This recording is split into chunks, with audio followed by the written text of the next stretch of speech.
ang kanyang hininga. Purihin ang Panginoon. Ito na po yung kakumpletuhan ng misyon na ginawa ng Panginoong Hesus buhat sa Ama. Yung inialay ang kanyang buhay para sa atin.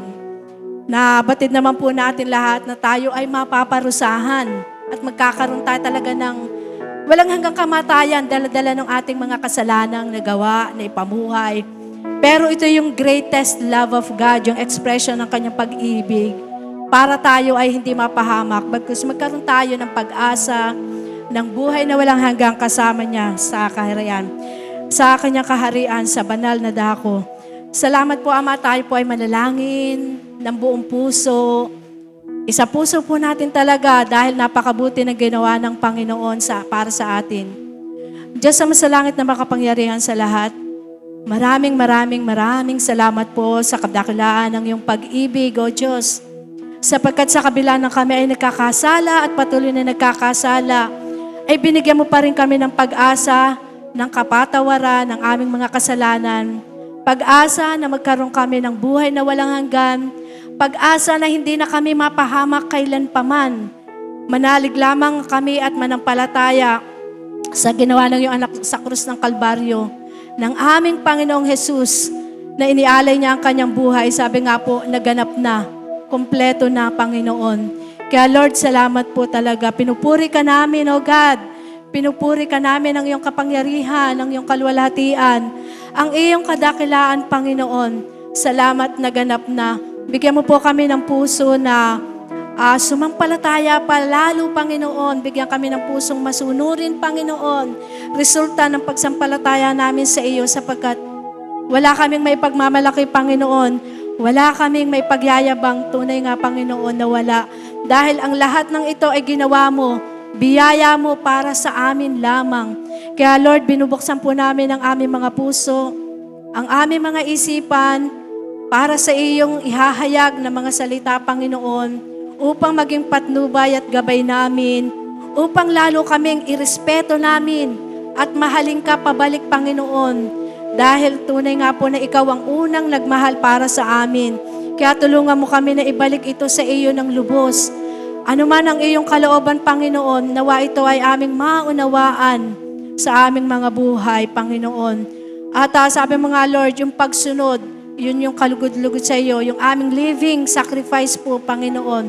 Habang kami nabubuhay, ito yung kalugod-lugod sa iyo. Kaya tulungan mo po kaming makasunod sa iyong kalooban, O Diyos. Kaya muli binabalik po namin ang dakilang papuri at pasasalamat ay tanging sa lamang, O Panginoon Diyos, Diyos Ama, at sa pangalan ng iyong anak na si Jesus, na aming Panginoon at tagapagligtas, at sa patnubay ng iyong Holy Spirit, maging sa gagamitin mo pong magmemensahe, Panginoon, kay Pastor Boy. Ikaw ang manguna sa kanya, Panginoon.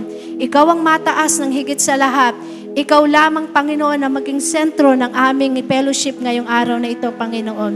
Kaya salamat po, Lord. Muli, binabalik namin dakilang papuri. Pasalamat at parangal ay tanging sa lamang, O Diyos na buhay. Sa pangalan ng Panginoong Hesus. Amen.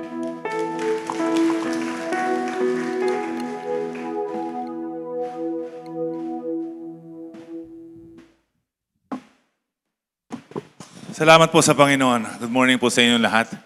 At ating pong kaway-kawayan lamang ang ating pong mga katabi sa likod, sa harap. Puso po ang ubo at sipon. Wag na po natin pakalatin. At haluan po ninyo ng ngiti.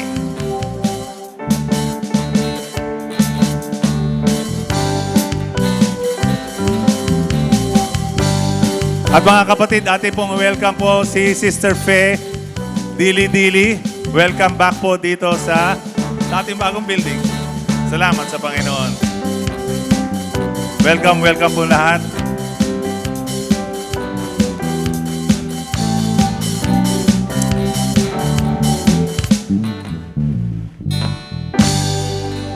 First Sunday of February. Napakabilis naman po. Ano po?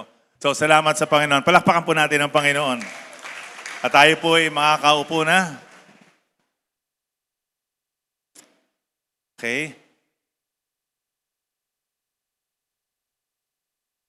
Doon po sa mga darating, meron pa po mga upuan pa dito, gitna, lalo dito po sa harap.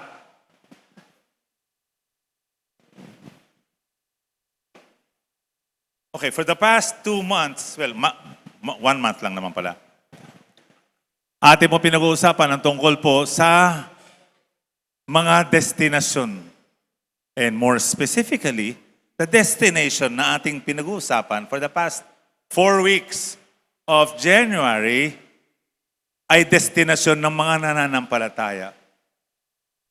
Very fitting so because for the past 2 months prior to that, November, December, ay ating pong pinag-uusapan naman ang kaligtasan na binigay sa atin ng Panginoon. Una, pag ikaw ay nanampalataya sa Panginoong Yesus, ayon sa kanyang habag at biyaya na po, nahabag lang sa atin. Sabi po sa ating pinag-aralan, now I am justified in Christ. Ang tingin na sa akin ng Panginoong Yesus, ang tingin na sa akin ng Diyos, ay malinis. Ako'y kanyang pinatawad, hindi dahil sa aking mga kwalifikasyon, hindi dahil sa aking kabaitan, hindi sa aking daming alam na mga verses sa Bible, hindi sa aking marami nang na-attenan na worship service at kung ano-ano pa mga gawain, kundi dahil sa habag at biyaya ng Panginoon na binigay niya sa akin kaya ako nanampalataya sa Kanya. Sa aking punto ng pananampalataya, God forgave me of my sins sa pamamagitan ni Kristo, yung kanyang dugo ang siyang pinanghugas, pinambayad sa lahat ng ating kasalanan. Amen? Natutunan natin yan. And we are so thankful to God because of that. Yung kanyang dugo at kanyang buhay, ang kanyang puhunan upang matawag tayo ay sakdal sa kanyang harapan. Matapos noon, pinag-usapan din po natin na matapos na tayo tawaging sakdal, tayo pinaging dapat na, Lord, mula ngayon, ako na ay iyong anak. Dahil ako ngayon tigasunod mo na sa aking paglakad, sa aking pananampalataya at sa aking bagong buhay, ako ngayon ay kanyang nililinis. Now, we go into the sanctification o yung paglilinis sa ating buhay. Dahil ako'y nanampalataya kay Jesus, ako ngayon ay kanyang sinuotan, binihisan ng kanyang katuwiran at ng kanyang kalinisan. Therefore, ako ngayon ay lumalakad na sa kanyang kabanalan, sa sanctification. Kaya nga, dun sa paglakad na yun, ay hanggang tayo ay nabubuhay. While we are alive, we walk in the newness of life. Bago na. Dahil yung dati kong pagkatao ay patay na. Ngayon, ang aking buhay ay hindi na akin. Ang buhay ko na ngayon ay tinubos, binili, tinugasan, at inari na ni Jesus. Amen? Now I am being cleansed, sanctified. Hindi na ako sa kasalanan nabubuhay. Nagkakasala ako. Every now and then, most probably. Habang ako'y lumalakad sa kanyang katuwiran, ngunit hindi ako nananatili sa pamumuhay sa kasalanan. Amen? So, that is sanctification. Now, ating napag-aralan din sa ating sanctification process, ang dulo noon is the glorification. Na kung ikaw ay mamatay dito, habang ikaw ay lumalakad sa katuwiran ni Kristo, and if I die today, now is the glorification or yung aking kapunuan ng aking kaligtasan ay ibibigay na sa akin. Yun na lang mga aking hinihintay. When you are going to be glorified, your body is going to be changed. Itong katawan mo nagpahirap sa iyo habang ikaw ay naglalakad dito. Na maya't maya nagkakamali. Yung dati ugali, minsan yung umuusbong. Yung dati mong pagkatabil ng iyong dila, pag nagugulat ka lang o nagagalit, sari-sari na nasasabi mo. O kaya yung mga dati mong mga ugaling, minsan ay lumalabas. Pinaglalabanan mo yun during the time that you're walking in the newness of life. Ngunit pagkatapos ng buhay na ito, there is a glorification stage. Na pag meron ka ng katawang bago, natutunan natin doon, ay yung katawang bago na isusuot sa iyo, una, hindi na mamamatay, hindi na mabubulok, hindi na magkakaroon ng tendencing magkasala, hindi na matutukso, hindi na mahuhulog sa kasalanan, ni magkakasala man ay hindi na. And now, you are glorified. Hindi pa. Ngayon, sapagkat meron pa tayong dinadaanan pang paglilinis sa atin. Dinadaanan pa natin yung buhay na bago na ibinigay sa atin ni Kristo. Amen po ba ito lahat? Amen? Okay, so ang atin pong titingnan ngayon, nakalipas sa mga linggo kasi atin pinag-aaralan, kung ano ang meron sa kabila ng buhay kung ikay nananampalataya.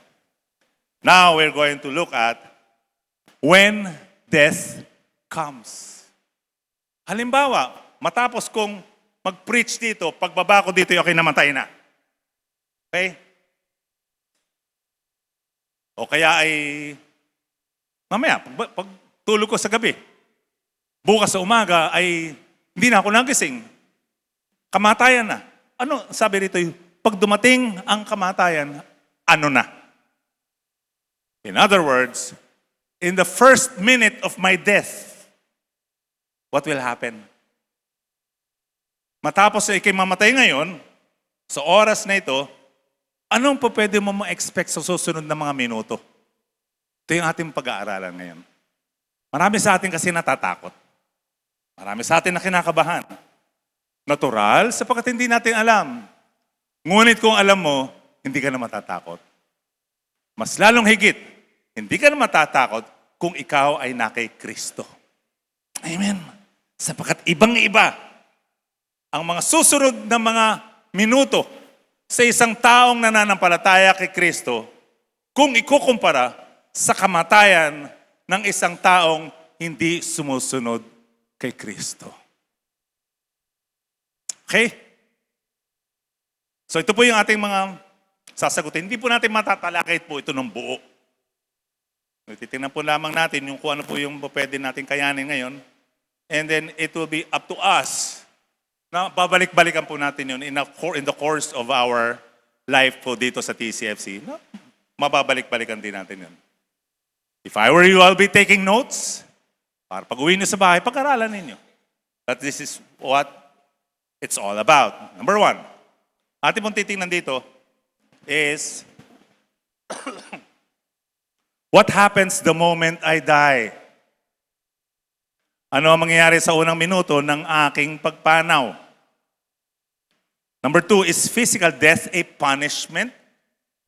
Ito bang kamatayan kung physical? Ito ba'y parusa? Ito ba'y karma? Kami kasi natin naririnig yan. Ay, kaya namatay yan. Karma yan, sama ng ugali kasi yan. Nakikilibing ka lamang, nakikikain ka lamang, at nakikakain ka lang ng sopas at pandesalan eh. Pero nasa loob na, kaya namatay ito eh. Pusher kasi. Ayan. Ayan. Ayaw kasi magpautang. Sige, gastusin mo sa gilibing mo. Ayan. Isaksak mo sa iyong... Ayan, huwag na. Can this be used as a vengeance tool? Pangganti o panakot ang kamatayan. Ginagamit ba ito ng kaaway? Ginagamit din ba ito ng Diyos? Or, in other words, ito nga ba ay dahil ikay may ginawa, kaya ikay namatay? Sukli ba lamang ito? Can this be used as a weapon? Masama kang tao, therefore mamamatay ka na. Yun ba yun? Number three, should you fear death? When you say you, kung ikaw ay nananampalataya kay Kristo, dapat ka bang matakot o magimbal sa kamatayan? Yan. So ito po yung ating pong titingnan. Basahin po natin ang salita ng Diyos. Titingnan po natin yung unang tanong. Bago po tayo magpatuloy, let's just stand up and read the Word of God. The rich man and the beggar named Lazarus. Luke chapter 16, verses 19 to 31. Sabi po rito, there was a certain rich man. Meron po rito Tagalog dito sa baba. Kung gusto po niyong tingnan din sa Tagalog. There was a certain rich man who was clothed in purple and fine linen and fared sumptuously every day. But there was a certain beggar named Lazarus, full of sores, who was laid at his gate. Now desiring to be fed with the crumbs from which fell from the rich man's table, moreover the dogs came and licked his sores. So it was that the beggar died and was carried by the angels to Abraham's bosom. Nilagyan ko po ng highlight ng konti Abraham's bosom. We're going to go back to that later on. The rich man also died and was buried. And being in torment in Hades, he lifted up his eyes and saw Abraham afar off and Lazarus in his bosom. So yan, nagising po siya. Nakita niya, inako po, ba't ako nandito sa baba? At si Abraham at yung kanyang pulupulubi ay nasa ibabaw, nasa taas. And then verse 24, it goes on to say that he cried and said, Father Abraham, have mercy on me and send Lazarus that he may dip the tip of his finger in water and cool my tongue, for I am tormented in this flame. But Abraham said, Son, remember that in your lifetime you have received good things, and likewise Lazarus evil things. But now he is comforted, and you are tormented. And besides all this, between us and you there is a great gulf fixed, so that those who want to pass from here to you cannot, nor can those from there pass to us. Then he said, I beg you, therefore, Father, that you would send him to my father's house, for I have 5 brothers, that he may testify to them, lest they also come to this place of torment. Abraham said to him, They have Moses and the prophets, let them hear them. And he said, No, Father Abraham, but if one goes to them from the dead, they will repent. But he said to them, if they do not hear Moses and the prophets, neither will they be persuaded, though one rises from the dead. Then the Lord from the dead. Salamat sa inyo, Panginoon, sa inyo pong mga salitang ito. Kayo, O Diyos, ang siyang magturo. At sa inyong pagtuturo, kayo po magpala sa lahat na may pandinig na makikinig ngayong umaga. Pamindalangin sa pangalan ni Jesus. Amen and Amen. Purihin po natin ang Panginoon. So balik po natin ito sa verse 9. So dalawang klaseng tao. Isang mayaman. Apparently, the Bible doesn't have any name dun sa mayaman. Wala siyang pangalan. Basta mayaman lamang. Generic. But then Lazarus, mahirap, insignificant sa tingin ng tao, sapagkat wala siyang yaman, wala siyang kakayanan, may sakit pa. Kung ano lamang lumalabas, bumabagsak sa hapag ng mayaman, ay kanyang kinakain. Nandun lamang siya sa may pintuan, at hindi lamang yon, siya ay may sakit. At yung sakit niya is ongoing. In fact, yung sakit niya, meron pa nga siyang infection. Bakit? Sapagkat yung mga aso ay lumalapit sa kanya para dilaan yung lumalabas na infeksyon. So, sa tingin natin, sa tingin ng tao, hindi maganda ang kalalagayan nitong si Lazaro. But we're going to find out later on, kaya pala siya may pangalan, special pala siya. Amen. Dahil ganun ang kanilang kalalagayan, special si Lazaro. Why do we say that? Because when they died, both of them, yung mayaman ay namatay, nanatiling walang pangalan, at nilibing. Noong araw kasi, sa panahon ng mga Hudyo, ancient times, pag ikaw ay may libingan, ikaw ay mayaman. At mayroong mga seremonya para sa kanila. So nilibing itong mayaman, walang pangalan.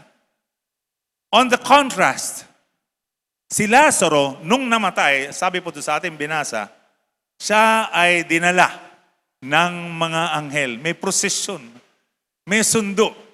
Kinaon si Lazaro ng mga anghel. Nung tinignan ko po ito, bakit kailangan sunduin ang isang namamatay? Sa una palang minuto, pag ikaw ay nananampalataya sa Panginoon, you're a believer, you're a man of God, or you're a woman of God. Hindi ka lang pala basta namamatay, ikaw ay sinusundo. So maririnig niyo siguro sa mga kwento-kwento na nakikita ng mga namamatay na yung kanilang mahal sa buhay o yung kakilala nila, sila ay sinusundo na.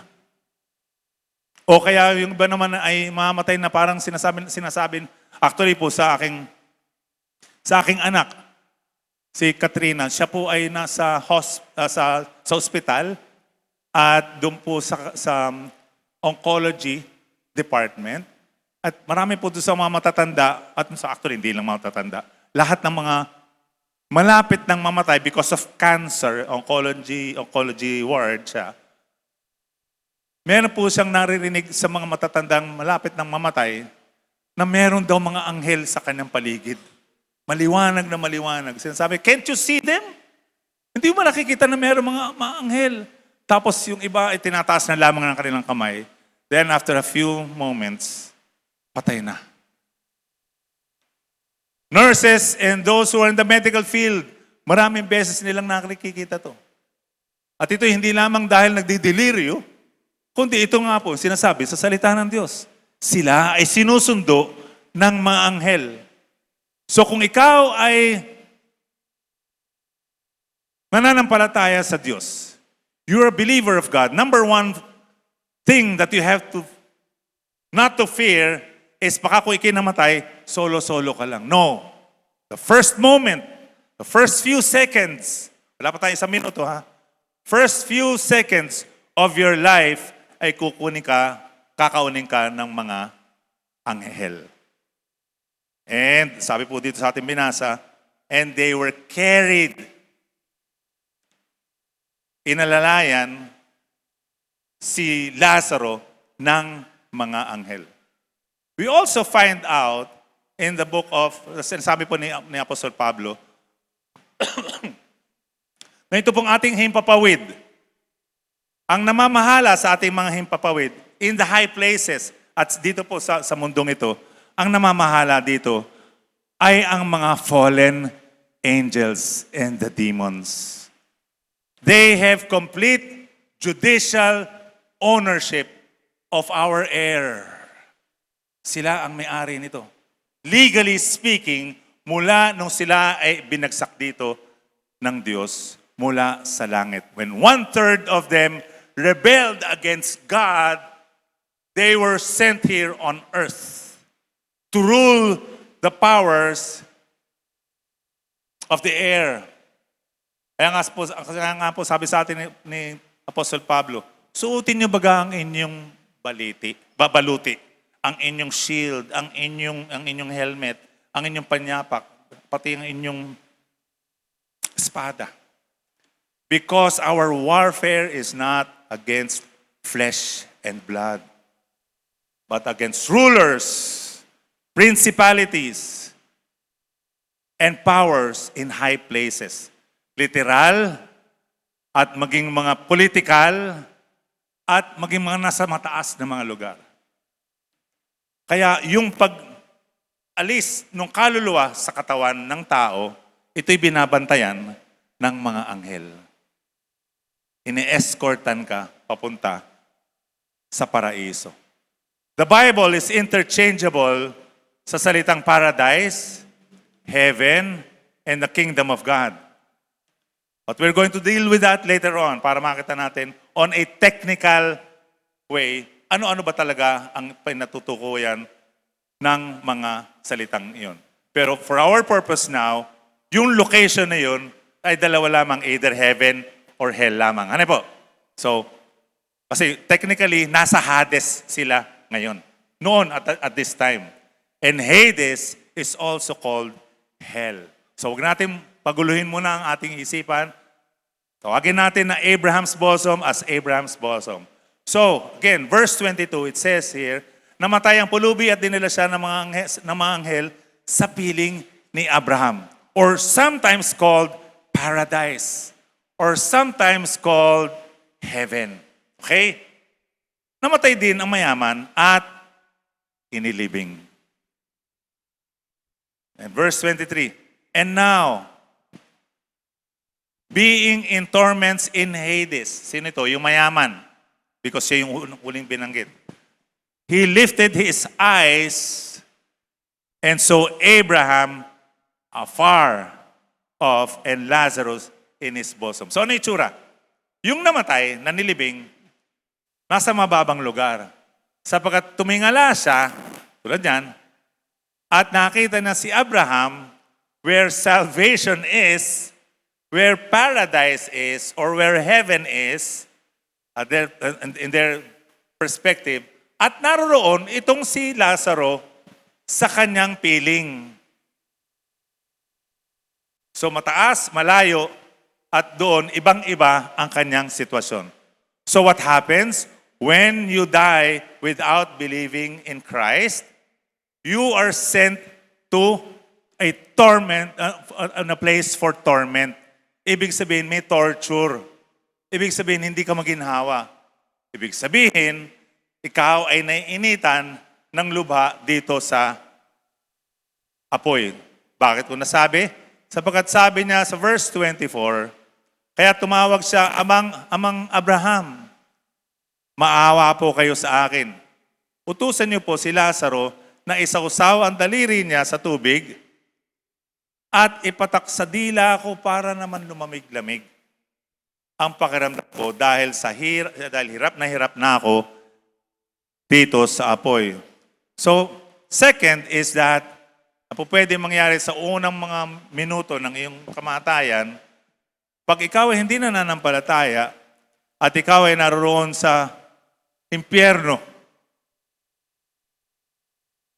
ang una mong iisipin, nakakapag-isip ka pa. At ang iniisip niya ay ang kanyang pamilya. Dahil yung kanyang kinahaharap, o yung kanyang kalalagayan, ay punong-puno ng paghihirap. There is torment and torture because of the fire. Sabi rin, I am tormented in this flame. Ano ba bang meron pag merong apoy? Una, mainit. Pag mainit, walang tubig. Bakit ko nasabing walang tubig?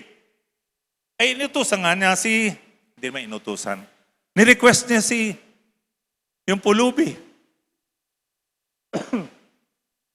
Father Abraham, pakipasawsaw niyo naman yung kanyang daliri doon sa tubig at ipatak mo lamang sa akin dila dahil ito'y merong apoy at ito'y init na ako at walang tubig at tuyo na ang aking lalamunan.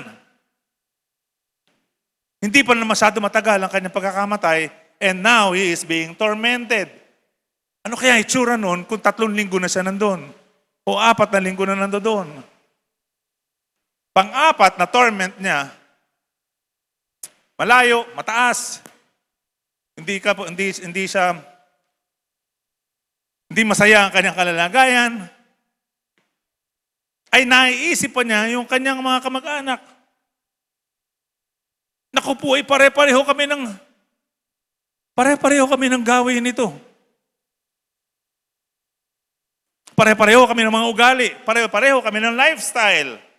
Alam ko kung ano ang aking dinaanan noon, kaya ako naririto. At alam ko kung ano ang kanilang patutunguhan kung sila din namamatay. For sure, dito rin sila. So, ano yung pang-5? Hindi na nakapagsisisi yung mga nasa impyerno. Wala tayong mamabasa ng, Amang Abraham, ako alam ko ako'y masama, patawarin po ninyo ako, sabihin niyo sa inyong Diyos na ako'y patawarin sa aking mga kasalanan. There is no repentance. Wala nang pagsisisi. Wala nang pagkukuli-kuli ito sa kasi marami akong ginawang kasalanan. Kasi dapat pinapasok ko siya dito sa bahay ko. Kaya dapat sana pinakain ko ng mahusay. Sana nga dito nila nilagay ko sa aking hapag na rin, kasama ko. Wala. He was sure about what he was doing during the time that he was here. And he's still sure about what he was doing at the time that he was already in torment. Walang pagsisisi. Ang isipan lamang niya ay doon sa kanyang mga kapatid. Huwag sana naman maranasan nila itong aking dinadaanan. Ano pang next na po pwede natin makita rito? Naisip niya ang kanyang kapatid. Hindi na siya nakapagsisisi. Hindi rin siya nagreklamo sa Diyos. Lord, unfair. Unfair ito, Panginoon. Alam ko ako'y mayaman. Alam ko ako'y meron mga pagkakamali. Lahat naman ng tao may pagkakamali. Pero bakit ako naririto at sila ay nandoon? Walang ganun. Because the sinner in hell knows that he deserves hell.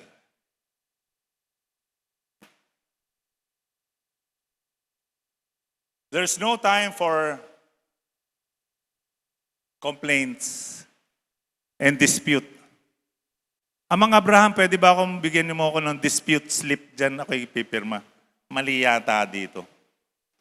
Alam kong ako'y merong mga pagkakamali, pero natutumbasan naman ng iba pa yan. Kaya, suma total, may subi pa ako. Walang ganung accounting na pag nasa impyerno na. Sabi nga po ni Apostol Pablo, it is only once that it is appointed for man to die. Isang beses lang. At pagkatapos noon, it's judgment. What happened here was already judgment. First phase.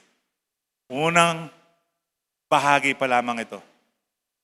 Sapagkat matututunan natin later on, dito po sa ating series, meron pang second phase of judgment, which is the final judgment. Yes, pati sa ating mga nananampalataya. Meron yan. Anyway, tuloy po natin to. So there's torment. You can see Lazarus, malayo, mataas. Prayer request niya para sa kanyang mga kapatid. Nakikita niya si Lazaro at nakita niya mas lalo pa masakit sa kanyang isipan na si Lazaro hindi nakakaranas ng kanyang naranasan. Hindi na siya nagsisisi. Pang-apat, at hindi na rin siya nagrereklamo. Lord, this is so unfair. But Abraham, tuloy po natin, 25, but Abraham said, Son, remember. So yung pala pong nasa impyerno, nakakaalala ng kanyang mga ginagawa. Remember that in your lifetime you receive good things. And likewise, Lazarus evil things. But now he is comforted and you are tormented. Sabi po rito sa verse na ito, na lahat ng bagay ay inyong maalala. Last week, we saw nang lahat pala ng nananampalataya ngayon. Maging yung mga pinugutan ng ulo, mga naging martir mula the first century hanggang ngayon. First century Christians up to the present Christians. Na napakarami rin mga namamatay dahil sa pananampalataya. Na mga oras sa kanilang kamatayan, they are placed under the altar in the presence of God. Nandoon lahat ng mga kaluluwa ng mga nananampalataya. Wala sa impyerno, kundi sa presensya ng Diyos. Ngunit ang isang hindi nananampalataya, nagre-rebelde sa Diyos, ang sabi rito, pagmulat ng mata, ay nandoon ka na kaagad. Judgment is already upon the unbeliever who dies. Disappointed for man wants to die, and then next is judgment. Wala po itong pakuli-kuli. So oras na ako'y mamatay ngayon dito, sa susunod na bahagi na aking buhay, matapos ako'y dalhin kung saan man ako dadalhin. At kung ako'y nananampalataya sa Panginoon, ako'y dadalhin sa presensya ng Diyos, sa altar, sa langit. Kung ako'y nananampalataya sa Diyos at nagpapatuloy ako kay Kristo, doon ako dadalhin. Buo ang aking isipan, naaalala ko lahat kung ano meron dito at ang ginagawa ko ngayon, ako'y nasa presensya ng Diyos, ako'y binibigyan ng kapahingahan. Sabi rito, ang si Lazaro ay inaaliw. The saints are being given rest and comfort. Now, we move on to verse 26. Sabi na doon sa kanyang request. And besides all this, sabi ni Amang Abraham, isa pa, hindi maaring sinabi mo dahil may malawak na bangin sa pagitan natin. Sabi ni Abraham, yung nandiyan dyan sa mga katabi mo, kayong lahat ay hindi po pwedeng magpunta rito. At yung mga nandito, hindi rin pwedeng pumalik dyan. Because what this is all about is the judgment, the sentence that has been given to you. Hindi maaaring sinabi mo dahil may malawak na bangin sa pagitan natin, ang mga narito sa amin na gustong pumunta dyan ay hindi makakatawid. At ang sino kayang gusto tumawid? Anyway, hindi maaaring makatawid at ang mga nariyan sa inyo ay hindi rin po pwedeng makatawid dito. So, verse 27. Kaya nga po, ito na lamang po, sinabi pa ng mayaman, kung ganoon, hindi po pwede may palitan. Amang Abraham, nakikiusap po ako sa inyo, papuntahin po ninyo si Lazaro sa bahay ng aking ama upang bigyan ng babala ang 5 kong kapatid. Ito na nga po yun, na lalaki tungkol sa lugar na ito ng paghihirap nang hindi sila mapunta rito. They have Moses, sabi sa kanya, and the prophets, let them hear them. Sa atin po, meron po tayo ditong Biblia. We have the Word of God. We have Sundays that we preach, hear the preaching of the Word. Meron tayong mga BSCs, meron tayong cell groups. What do? Do you attend them?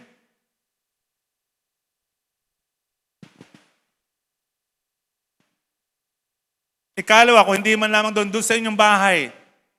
Sino po rito may Bible sa bahay? Pakitaas ang kamay. Tatanungin ko lang. Sino yung walang Bible sa bahay? Pakitaas din ang kamay. Sinong wala? Lahat tayong meron. There is no excuse for not reading the Bible every day. Amen? Walang excuse. Ang sabi kay Joshua, tatandaan mo ito. Araw at gabi, huwag mong ihiwalay ang iyong paningin at ang iyong bibig. Sa pagbabasa at pakikinig ng salita ng Diyos, araw at gabi. TCFC is requiring you to read your Bible once daily for now. Minimum once.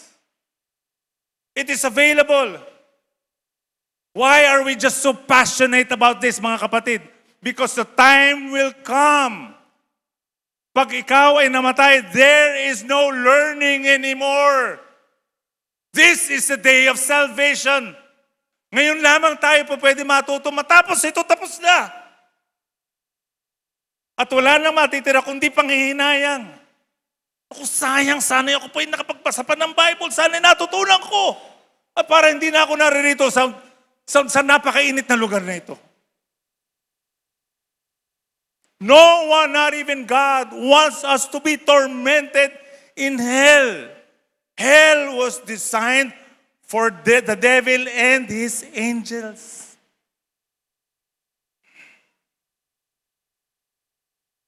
I could not emphasize this more, mga kapatid.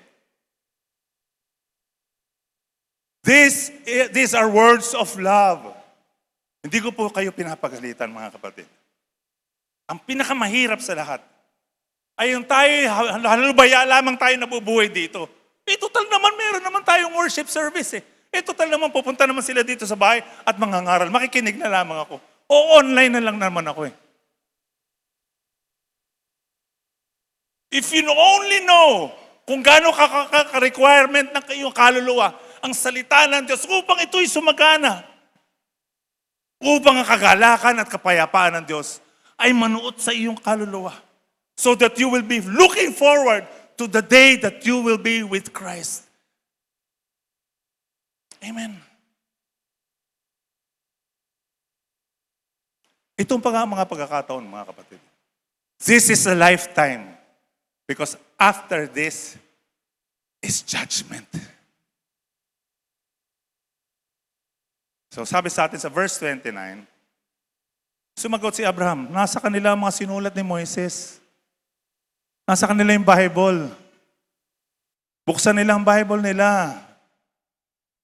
Dahil kung ano yung sasabihin ng mga pinadala dyan, yun din yun.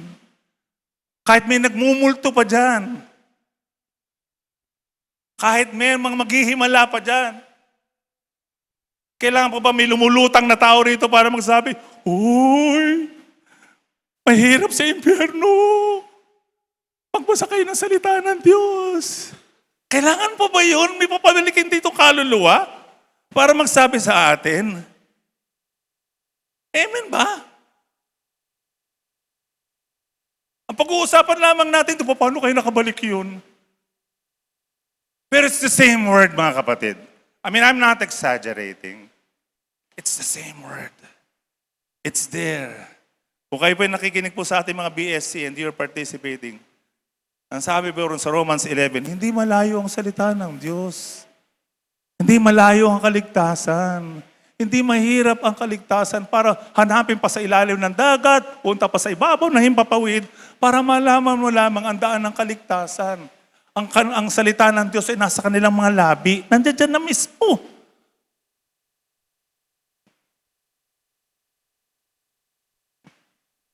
Hindi malayo. So in our context, they have Moses and the prophets. Let them hear them. And verse 30.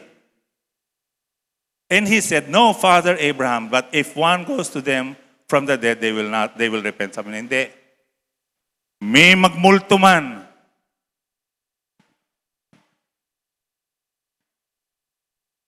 Meron mga matagal ng patay. At mag-preach. Ito rin ang sasabihin sa atin. Walang pagkakaiba. Because the Word of God doesn't change. Amen. Saang mang lugar yan, sa langit man, sa lupa, it's the same. And the other thing is, mga kapatid, about this is, hindi po pwedeng bumalik ang mga patay sa lupa ng mga buhay. Amen. So, parang awa nyo na. Utang na loob. Pag may nagmumulto sa inyo, kayo yun. Walang nagmumulto. Ang patay-patay. Amen. Minsan, kaya nga sabi ng Panginoon, sa magitan Pablo, minsan lang itinakda ang pagkamatay. Hindi po pwedeng may repeat performance. Isang beses lang yan. Ang tawag doon, pamamahinga ng physical na katawan. Meron ng destinasyon yan. Huwag mo bagambulabugin yun. Uy, nakita ko pa kasi ganito nang mumulto. Patay na yun.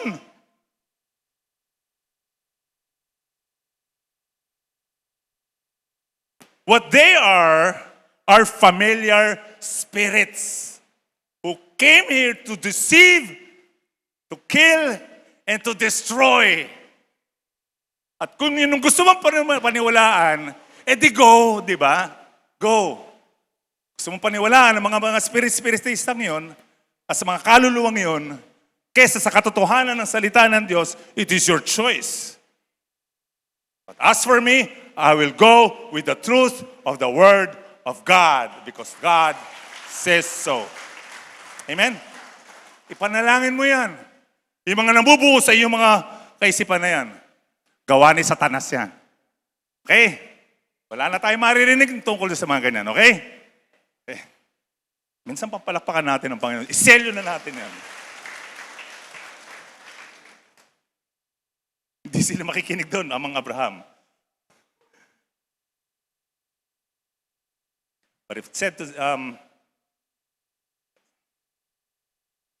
now, sabi nung salita ng Diyos, I'll give you a passage here sa Genesis. Then the Lord God took man and put him in the Garden of Eden to tend and keep it.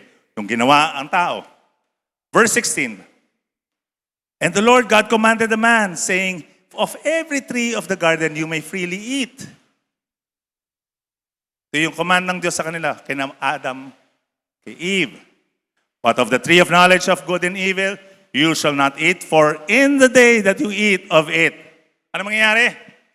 Pag ikaw kumain ng bunga ng punong pinagbabawal, you shall surely die. It is a physical death. Unang-una na. There will also be a spiritual death because you have sinned. But the death here that was being said ay tungkol po ito sa physical death. Separation of the body and of the soul. So what happened? Namatay nga ba sila nung kumain sila ng bunga ngayon? Namatay ba sila? You will surely die. Sabi ng Diyos yun. Namatay ba? No. Namatay ba? Si Adan nabuhay pa ng 900 plus years. 930. Si Eva, all indications, nabuhay din siya ng more than 900 years. So death is not a punishment. It's a consequence. Sana yun nga lamang ang penalty ng kasalanan. Hindi siya parusa, hindi siya weapon. David prays, sabi po sa isang Psalms, David prays to be saved from pains of betrayal from friends. Sabi sa Psalms 55 verse 15, sana'y mamatay na lamang bigla ang aking mga kaaway. Ito yung kanyang panalangin. Mamatay na kayo! Sabi niya ganun. May mga panalangin din si Haring David talagang hindi dapat sinusunod din eh.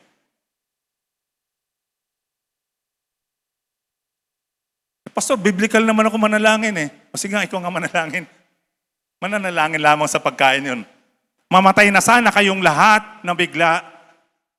Sabi, ang kinote pala ay Psalms 55:15. Aking mga kaaway, sana'y malilibing silang buhay sa lugar ng mga patay sapagkat kasamaan ang nasa puso nila at sa kanilang mga tahanan. This was the prayer, the wish, the request of David. Bakit? There was betrayal. Betrayal of trust. Yung kanyang mga kaibigan, mga kamag-anak, ay ibinilitad ang kanyang isipan para siya'y patayin. So in conclusion, number 3, should you fear death? Dapat ka bang matakot sa kamatayan? To tanongin natin sarili natin, ha? O rephrase natin. Dapat ba akong matakot sa kamatayan? Sabihin po natin sabay-sabay. Dapat ba akong matakot sa kamatayan? 1, 2, 3, go! Dapat ba akong Dapat ba? Kung mamamatay ka na mamayang gabi, okay lang sa'yo? Hindi, pag hindi ka sure, di ba? Pero kung alam mo na ang isang kamatayan ng isang nananampalataya kay Kristo, change location lang. Change address lang yan. Sabi nga ni Apostle Pablo, mas mabuti pa nga ako yung wala na rito sa aking katawan, which is far better. Dahil tapos na ang kanyang mga paghihirap. Now, Jesus assured His disciples from fearing death in the hands of angry and disappointed Jews. Nag-announce na ang Panginoong Yesus na ako'y pupunta sa isang lugar na hindi nyo alam. Ito ay nasa kalagitnaan na nagpupuyos na damdamin ng mga Hudyo, ng kanyang mga kaaway. Sabi ng Panginoong Yesus, ako'y aalis muna. Teka, wait lang, Panginoon. Saan kayo pupunta? Wala na kami pupuntahang iba. Lahat sila ay gusto kang patayin. Malamang kami rin. Kaya ito sinabi na sa chapter 14, the book of John. Let not your hearts be troubled. Sabihin po natin ng salitang troubled. Hindi tayo dapat natutrouble. Huwag tayo mabagabag. In my Father's house, there are many mansions. If it were not so, I would have told you so. I go to a place right now to prepare for you. So right now, what's happening, bago tayo mamatay, the Lord Jesus Christ is preparing a place for me. Sabihin po natin, for me. Naghahanda ang Panginoong Yesus ng lugar para sa akin. Meron kang lugar para sa iyo. Walang sharing. May tigi-tigisang lugar sa bawat mananampalataya na namamatay dito sa mundong ito. Sapagkat ito ay hindi habang panahon. Amen. Habang tayo po'y naririto, ang Panginoon naman ay busy, naghahanda ng isang lugar para sa iyo personally, individually, from the house of His Father. So I go to prepare a place for you. This is methodically, precisely for you, intentionally for you, para, ano sabi niya? Babalik ako upang kayo aking kunin. Kung kayo'y buhay pa sa panahon ng pagbalik ng Panginoong Yesus, upang kung saan ako naroroon, ay doroon din kayo. And where I go, you know the way to go. For our citizenship is in heaven, from which we also eagerly await for the Savior, the Lord Jesus Christ. Dito tayo pinanganak sa mundong ito. Dito tayo nabuhay. Dito tayo nakamalay. Pero ang ating pagkamamamayan ay hindi dito. Hindi dito ang ating permanent address. Our permanent address, as we speak now, is being constructed in the place of the Lord our God. The Apostle Paul's desire is to be with you, with the Lord daily. Sabi na sa verse 21, for me to live is Christ, and to die is, sabihin po natin sama-sama, gain. Pakinabang. Sabihin po natin sa salitang pakinabang. Pakinabang ang kamatayan sapagkat ang isang namamatay kay Kristo ay makakasama na si Kristo magpasawalang hanggan. Amen. So for next week po, for the past weeks, January 1, ito po yung ating mga tinalakay. We had visions of hope. We have treasures in heaven. Meron tayong mga corona. Nakita rin po natin ng iba't ibang levels of heaven. And last week, we talked about the activities. Ano meron sa ginagawa natin? Ang mga gagawin natin sa langit. And now we talked about when death comes. We shall embrace it. We shall welcome it. Because it is a appointed time of God. Walang aksidente. No chances left unturned sa Panginoon.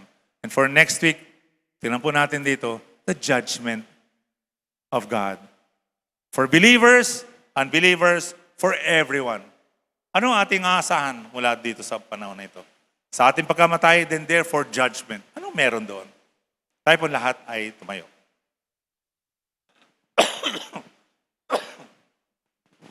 Dakila ka, Panginoon, sa patuloy mong pagtuturo sa amin. Bigyan mo pa kami ng tunay na uhaw sa iyong mga salita. Amin pong basahin, pakinggan ang iyong mga salita araw-araw upang lalo pa namin matutunan karon kami ng kapayapaan at pag-asa sa buhay na iyong nihahanda, buhay na walang hanggan, na kasama mo sa piling mo. Kay Kristo lamang po ito pa aming dalangin. Amen, amen, amen.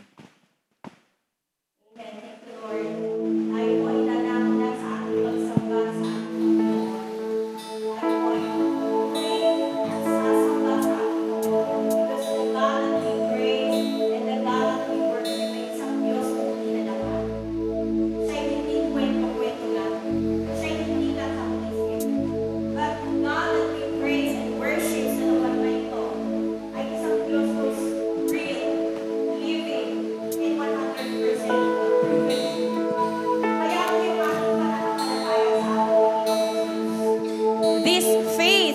that we have in Jesus is worth waiting for. This faith is worth fighting for. And this faith that we have in Jesus is worth dying for. Kaya po tayo po ay umawit, sumamba, at magpuri sa ating Panginoon. Great is our Lord. Great is our Lord. How great are you, Lord. Hallelujah. We worship you today, our God.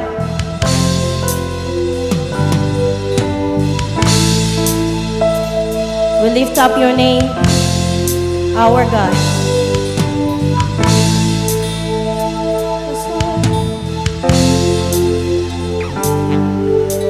Great is the Lord and most worthy of praise. Yes, Lord.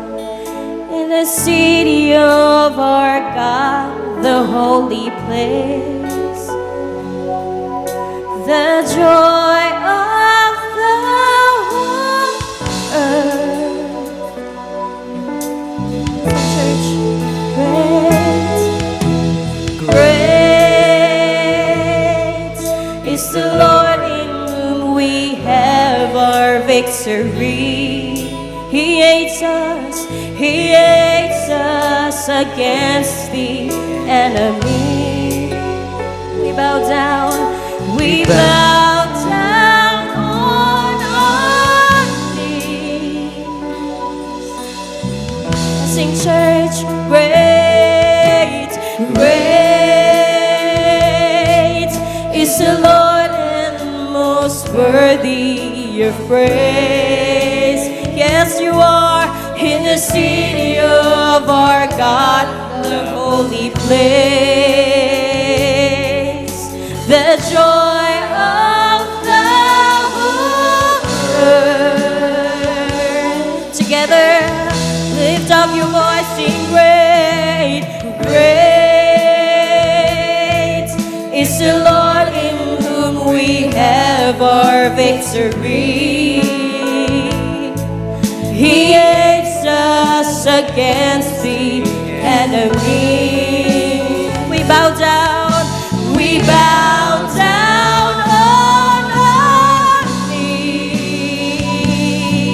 Let's lift up the name of the Lord. Come on, church. And Lord, we want to lift your name on high. And Lord, we want to thank you for the work you've done in our lives. And Lord, we trust in your unfailing love. For you alone are God eternal, throughout earth and heavens above.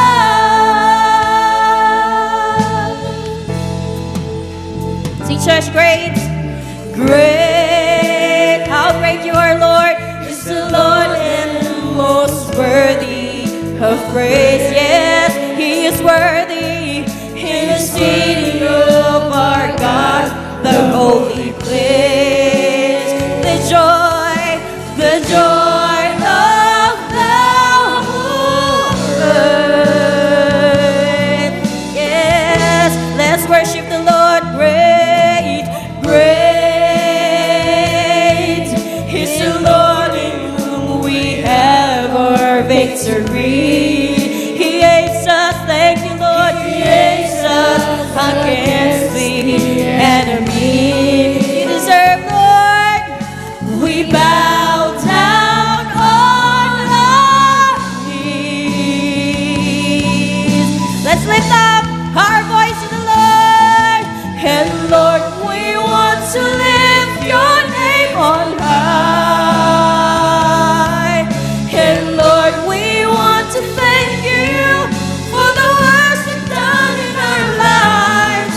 And Lord, we trust in your unfailing love. Yes, for you alone are God eternal, throughout earth and heavens above. Lift up the name of the Lord.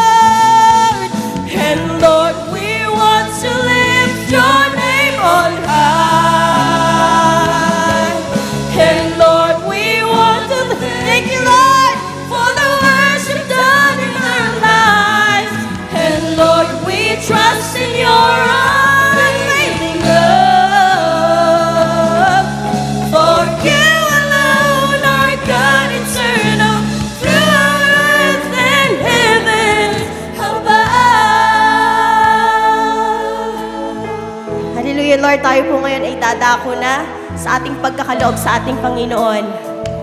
Tayo po yung magbigay ng may galak at saya sa ating mga puso.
Ituloy po natin ang ating awit sa ating Panginoon. Let's lift up the name of the Lord. And Lord, we want to lift your name on high. And Lord, we want to thank you for the worship done in our lives. And Lord, we trust in your unfailing love.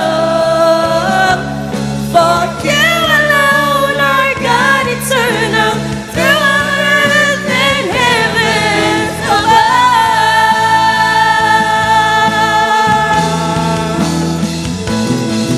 And Lord, we want to lift your name on high. This is our desire, Lord. And Lord, we want to say thank you, Lord, for the worship done in our lives. And Lord, we trust in your unfailing love. For you alone are God eternal, throughout earth and heavens above. For you alone, for you alone are God eternal, throughout earth and heaven above. Sing for you alone. For you alone are God eternal, throughout earth and heaven above. Blessed is the name of the Lord. Blessed be the Lord God Almighty, who was, who is, and is to come. Blessed be the Lord God Almighty. He reigns forevermore. He reigns forever. Blessed be the name. Blessed be the Lord God Almighty, who was, who is, and is to come. Blessed be the Lord God Almighty, who reigns forevermore.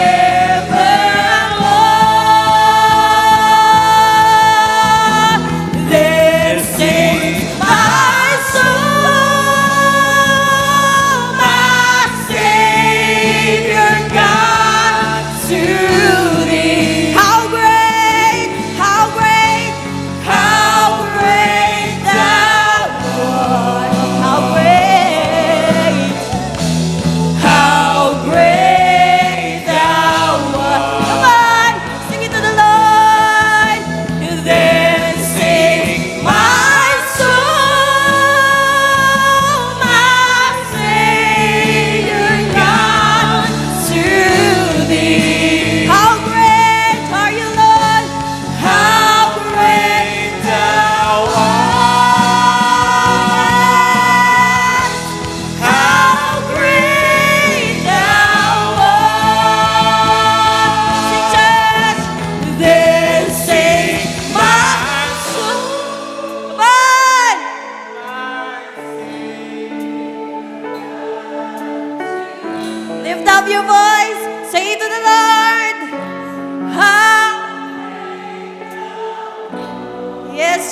How great is our God! How Amen! Sing, then sings my soul, oh, my Savior God, to thee. Yes, how great of you are! Yes, how great thou art! All together sing, then sing my soul, my Savior God, to thee. How great is our Lord! How great thou art! Yeah. How great thou art! All together, lift up your voice. Then sing my soul, my Savior God, to thee. Yeah. How great thou art! How great thou art! How great thou art! How great thou art! How great thou art! Yes, Lord. How great shout!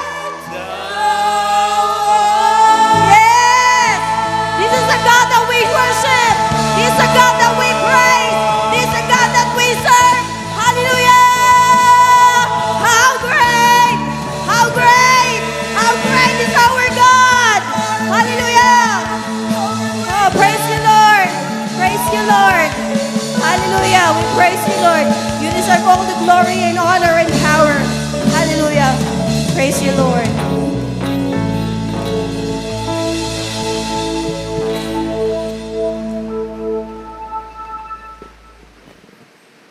Dako po tayo sa ating communion. Lahat po ba ay nakatanggap ng communion elements?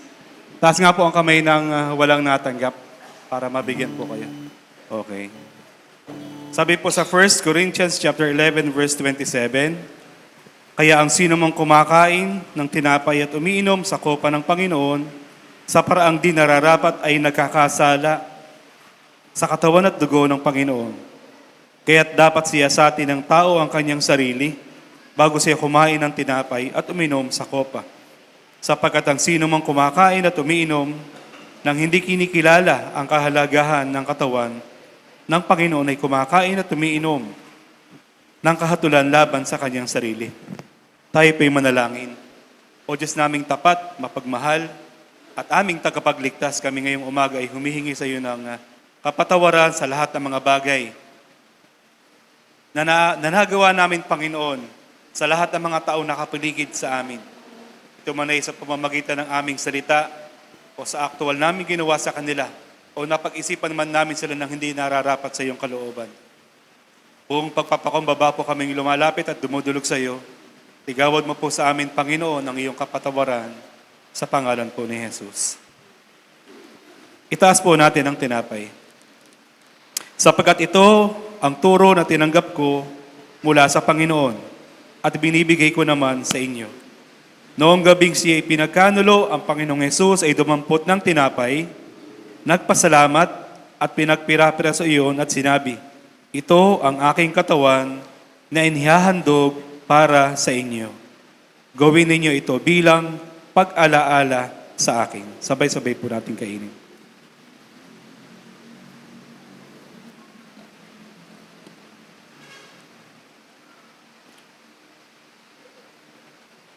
Itaas po natin ang katas ng ubas. Matapos maghapunan, dumampot din siya ng kopa at sinabi, ang kopang ito ng bagong tipan na pinagtitibay ng aking dugo, Tuwing iinumin niyo ito, gawin ninyo bilang pag-alaala sa akin. Sapagkat tuwing kakain kayo ng tinapay at iinom sa kupang ito, pinahahayag ninyo ang kamatayan ng Panginoon hanggang sa kanyang muling pagparito. Sabay-sabay po nating inumin. Purihin ka, Panginoon, pasalamatan ka. Wala kaming pwedeng ibigay sa iyo, O Diyos, kundi ang tanging pasasalamat. Buhat dito sa aming pusong nagpapasalamat sa lahat ng mabuting bagay na ginagawa mo at patuloy mo pa rin gagawin sa iyong mga anak. Sa iyo po ang papuri sa pangalan po ni Jesus. Amen and amen. Amen. Thank you, Lord. Tayo po'y muling aawit ng masaya sa ating Panginoon. Let's sing to the Lord.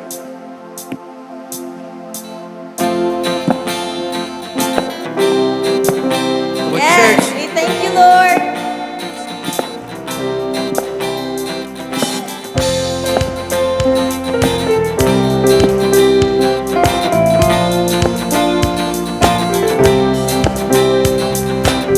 I come before you today. There's just one thing that I want to say. Thank you, Lord. Thank you, Lord, for all you've given to me, for all the blessings that I cannot see. Thank you, Lord. Thank you, Lord. Come on, church, with a grateful heart. With a grateful heart, with a song of praise, with an outstretched arms, I will bless your name and thank you, Lord. I just want to thank you, Lord. Thank you, Lord. I just want to thank you, Lord. Thank you, Lord. Yes, we thank you, Lord. Blessing, church. For all you've done in my life, you took my darkness and gave me your light. Thank you, Lord. Thank you, Lord. You took my sin and my shame. You took my sickness and healed all my pain. Thank you, Lord. Thank you, Lord. Come on, church, with a grateful heart. With a grateful heart, with a song of praise, with an outstretched arms, I will bless your name and thank you, Lord. I just want to thank you, Lord. Thank you, Lord. I just want to thank you, Lord. Thank you, Lord. I just want to thank you, Lord. Thank you, Lord. I just want to thank you, Lord. Thank you, Lord. Come on, church. I just want to thank you, Lord. We thank you, Lord. Thank you, Lord. I just want to thank you, Lord. Thank you, Lord.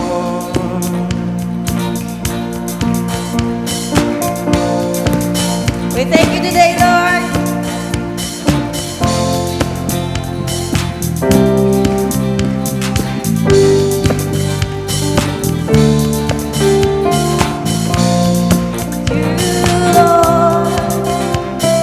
Thank you, Lord. Yeah.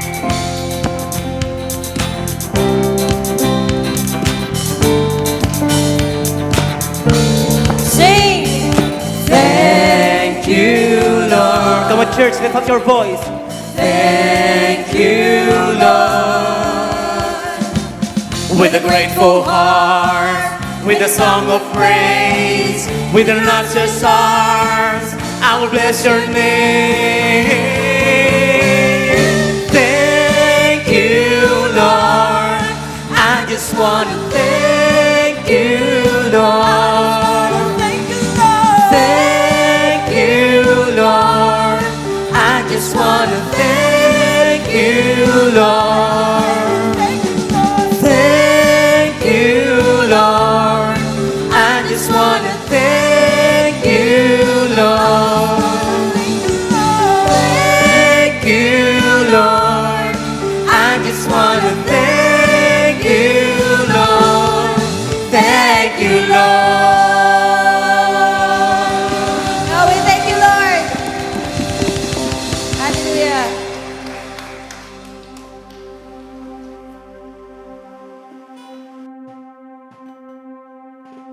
Ayan, thank you, Lord. Maraming salamat po, Panginoon. Magandang umaga po sa ating lahat. Konting announcement lang po.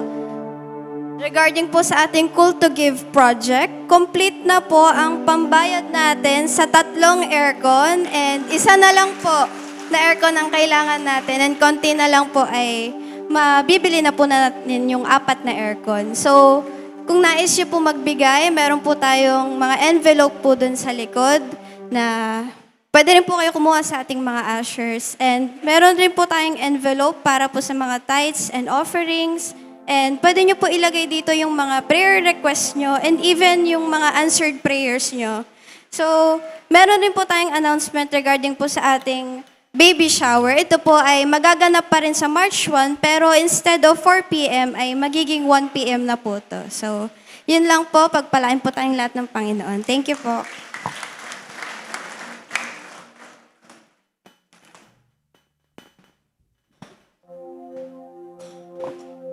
Pwede po ba nating minsan pang purihin ang Diyos ngayong umaga? Salamat, Panginoon. Salamat po, O Diyos. Salamat sa iyong mga salita na patuloy na ibinibigay mo sa amin, O Diyos. Patuloy na nagtuturo sa amin at nagbibigay sa amin ng kagalakan, Panginoon. When death comes, hindi po kami dapat matakot, Panginoon. Kami na nananampalataya sa iyo, O Diyos, sapagat ito po ay pintuan for eternity, Panginoon. Buhay na walang hanggan sa piling mo, O Diyos, kung saan wala nang pagluha, wala nang sakit, wala nang karamdaman, O Diyos. At habang kami po ay nandito sa mundong ito, habang kami po ay namumuhay pa dito, Panginoon, lumalakad sa mundong ito, dalangin namin sa pangalan ni Jesus, samahan mo po kami, tulungan mo kami, ingatan mo kami, O Diyos. At hayaan mo, Panginoon, na sa tulong ng banal na Espiritu, patuloy po naming masunod ang iyong kalooban, O Diyos. Ang kalooban na kami po ay makapagpatuloy hanggang sa dulo ng aming mga buhay, O Diyos, hanggang sa kawakasan, upang pagdating doon, Panginoon, ang aming kamatayan, na wala naman po talagang nakakaalam kung kailan. Hindi po namin alam kung kailan talaga magaganap, pero ang mahalaga, kami ay handa na haharap sa iyo pagdating ng panahon. Kaya ang dalangin namin, O Diyos, sa pangalan ni Jesus at sa tulong ng banal na Espiritu, tulungan mo kami na kami po ay makapagpatuloy sa aming takbuhin. Let us finish the race until we reach the finish line, Panginoon. Kung saan ikaw ay naroon, nag-aabang sa amin to welcome us in your kingdom. Salamat, O Diyos. Ingatan mo po kami at kami po ay muling babalik sa lugar na ito sa isang linggo upang kami po ay sama-sama muling sumamba sa iyo at makinig ng iyong mga salita. At Lord, ito pong mga kaloob na ito, Panginoon, binigay po ng bawat isa sa amin. Ito po, Panginoon, ay pagkilala namin na lahat ng meron kami na nagagamit mo upang kami ay pagpalain mo. Lahat ng iyon ay galing sa iyo. Wala naman talaga kaming amin, Panginoon. Wala kaming masasabing amin. Lahat ng yan ay galing sa iyo. At yan po'y kinikilala namin at aming pinagyayaman sapagkat yan ang nais mo. Thank you, Lord. Salamat po sa iyo pong lahat ng papurit pasasalamat sa pangalan po ni Jesus. Amen. God bless you all po and see you next Sunday.